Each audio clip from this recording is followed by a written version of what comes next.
দেখুন কি বানানো শুরু করে দিচ্ছি। এখন যেহেতু জলপাইয়ের সময়, সবাই কিন্তু অল্প অল্প করে কিছু না কিছু আচার বানিয়ে নিচ্ছে, সেজন্য আমিও একটু আচার বানিয়ে নিচ্ছি।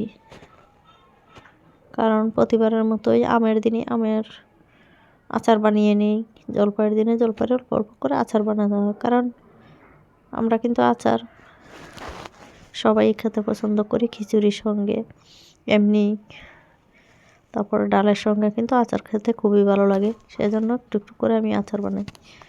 আর বানানোর কারণও আছে, আমি এক পেজ থেকে আচার কিনে এমন ধরা খেয়েছিলাম যে ফাঁকুন্দা গন্ধ বের হচ্ছিল, একদম আচারগুলো আমার ফেলে দিতে হচ্ছিল। সেজন্য চিন্তা করলাম যে কিনে নিয়ে আসি। আসসালামু আলাইকুম সবাইকে, সবাই কেমন আছেন? আশা করি ভালো আছেন। আমি আলহামদুলিল্লাহ আপনাদের দয়ায় ভালো আছি।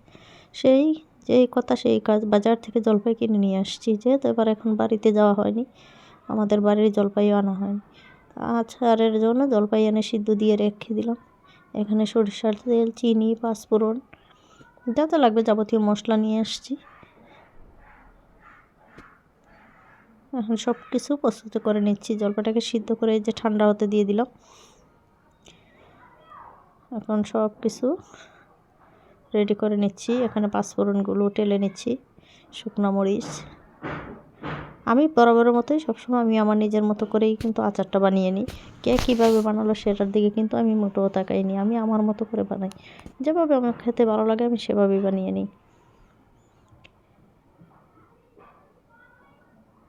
এখানে পাঁচফোড়নগুলো ভেজে টেলে নিলাম। টেলে এই যে ব্লেন্ডারে গুঁড়ো করে নিচ্ছি, কারণ পাটাতে তো করা সম্ভব না। ব্লেন্ডারে সব কিছু রেডি করে নিয়ে এখন চলে আসলাম আচার বানানোর জন্য। এখানে দেখুন জলপাই, সিদ্ধ জলপাইগুলো রেখে দিচ্ছি। আর ওই পাশে কড়াই বসিয়ে দিলাম, সরষের তেল। অবশ্যই আচার বানাতে গেলে কিন্তু সরিষার তেলই লাগবে। সরিষার তেল ছাড়া কিন্তু আচার মোটো হবে না। আমার হিসাব মতো সরিষার তেলই আচারের মেন জিনিস। সেজন্য এখন আমি প্রথমেই তেলের মধ্যে জলপাইটাকে ভালো করে ভেজে নিচ্ছি। তারপরে দেখুন কি দিয়ে দিচ্ছি। এখন আমি রসুন বাটাটা দিয়ে দিলাম। রসুন বাটা আর লবণটা দিয়ে আমি এখন ভালো করে ভেজে নিব জলপাইটাকে। কারণ তেলের মধ্যে আমি জলপাইগুলো ভেজে নিই, কারণ আমি রোদে শুকিয়ে নিইনি কিন্তু। সেজন্য তেলে ভেজে নিলে কিন্তু খুবই সুন্দর হবে, সেজন্যই। এখন হলুদের গুঁড়ো, মরিচের গুঁড়ো, ধনে গুঁড়ো দিয়ে দিচ্ছি। দিয়ে আবার একটু ভালো করে ভেজে নিব। এখন হলুদের গুঁড়ো, মরিচের গুঁড়ো দিয়ে এখন একটু ভালো করে ভেজে নিচ্ছি। ভেজে নেওয়ার পর এখন চিনি দিয়ে দিলাম। যারা যারা সহজভাবে আচার বানাতে চান এভাবে কিন্তু আপনারা বানিয়ে নিতে পারেন।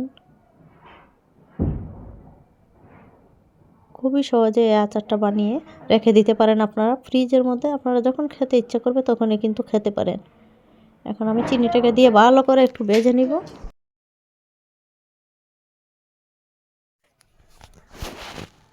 দেখুন কালারটা কত সুন্দর এসেছে।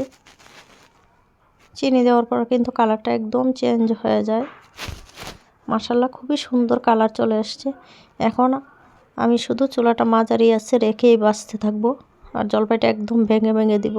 যেহেতু আমি এটা একদম দুপুরে ভাত খাওয়ার পর পরও অল্প অল্প করে খাই, ভাতের সঙ্গে খাই, খিচুড়ির সঙ্গে খাই, তারপর ডালের সঙ্গে খাই, সেই জন্য এটাকে একদম সুন্দর করে আমি ভাঙা ভাঙা আচারটা যেটা বলে সেটাকে আমি সুন্দর করে বানিয়ে নিচ্ছি।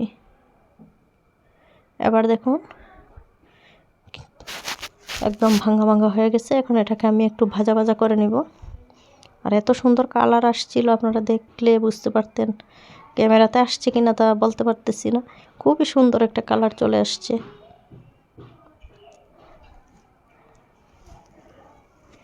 এই পর্যায়ে আমি একটু পরপর একটু নেড়ে উল্টিয়ে দিব।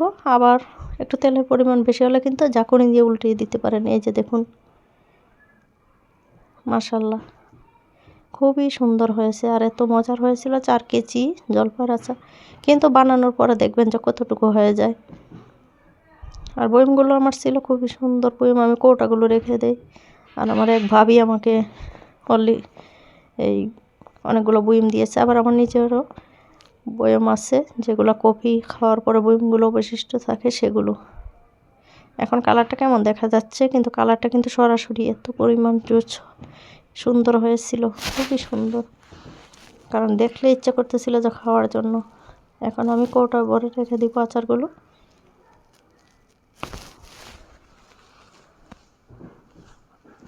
আর অবশ্যই অনেকে আমার কাছে চেয়েছেও কিনে নেওয়ার জন্য।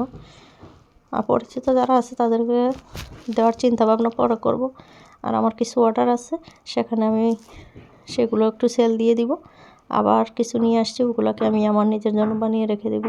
আর এখানে যেটুকু আছে ওইটুকু আমি এক ভাবি নেবে, সে আমাকে বলছে যেভাবে হোক তাকে 4-5 ডিম দেওয়ার জন্য। সে একটু তার বোনের কাছে, বোন জামার কাছে বাইরে পাঠাবে। তো সে বিকেলবেলা চলে আসবে, দেখা যাক কী হয়। আর এই যে এখন এই আচারটাও দিব বলছি। এখন ওখান থেকে আবার অর্ধেক আচার আমি এভাবে ছোট ছোট করে আর একটু ভাজা ভাজা, ভালো করে এটা ভাজা ভাজা করতে হবে। তারপরে এরকম গোল গোল করে শেপ করে এটাও বানিয়ে অনেক দিন রেখে দেওয়া যায়। সেটাকে যখন যে খাবে একটা একটা বের করে খেয়ে নিতে পারবে। সেজন্য এটাকে আমি আবার আলাদাভাবে আরেক সিস্টেম বানিয়ে বাবিকে দিয়ে দিব। সে আমাকে এই 1 সপ্তাহ ধরে বলতেছে, ভাবি একটু আচার বানিয়ে দেন। গেছে বছর কিন্তু সে আমার আচার নিয়ে খেয়ে অনেক মজা পেয়েছিল, সেজন্য বলছে এবার একটু বানিয়ে দেন। সেই চিন্তা করলাম যে 1 বুম তাকে আমি এমনিতেই দিতে পারি, আর বাকিগুলো সে নিয়ে যাবে যেহেতু বাহিরে, সেজন্য তাকে 4-5 বুম দিতেই হবে।